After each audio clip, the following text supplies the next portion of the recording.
पाणीच्या नावानं हे गोळी घेऊ दे, ते गोळी घेऊ दे, कोमट पाणी पिऊ दे, तांब्यातलं पिऊ दे, हे करू दे, ते करू दे.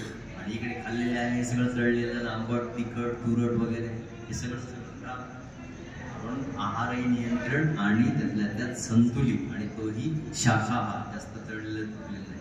त्यामध्ये भगवान श्रीकृष्णांनी 3 जे गुण सांगितलेले आहेत, सत्व, दम आपलं सत्व, रज आणि तम, हे 3 गुण सांगितलेले आहेत भगवान श्रीकृष्णांनी अर्जुनाला गीतेमध्ये. त्याचं खूप मोठे अध्याय आहे. वर्ण हे किती वाढलं आमचं वजन, किती वाढलं, कोणामुळे वाढलं?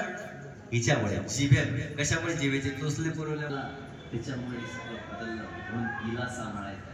ती खूप बदमाश आहे, तिच्यावर विश्वास ठेवायचा नाही. तिला पुण्या टाइमले जे वावड आहे तेच जास्त आवडते. वावड आहे ना, वावडा चिवड, तर ते वावडा चिवडीला जास्त आवडते, ज्याचे दुष्परिणाम आमच्या शरीरावर.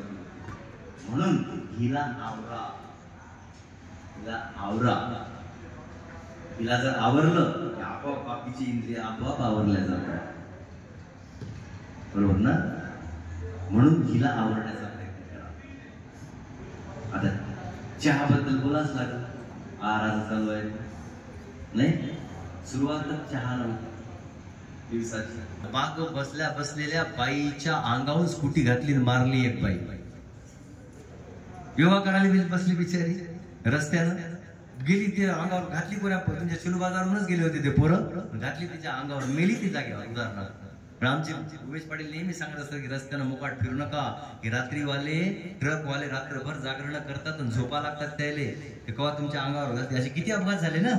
म्हणून एखादं सुरक्षित स्थळ आहे, जसं की शाहीश्रमचा इथं हॉल आहे मोठा मस्त, आमचं क्रांतीसूर्य महात्मा ज्योतिबा फुले उद्यान आहे, तिथं कोणी हे असे अपघात टाळता येईल आपल्याला, आहे ना.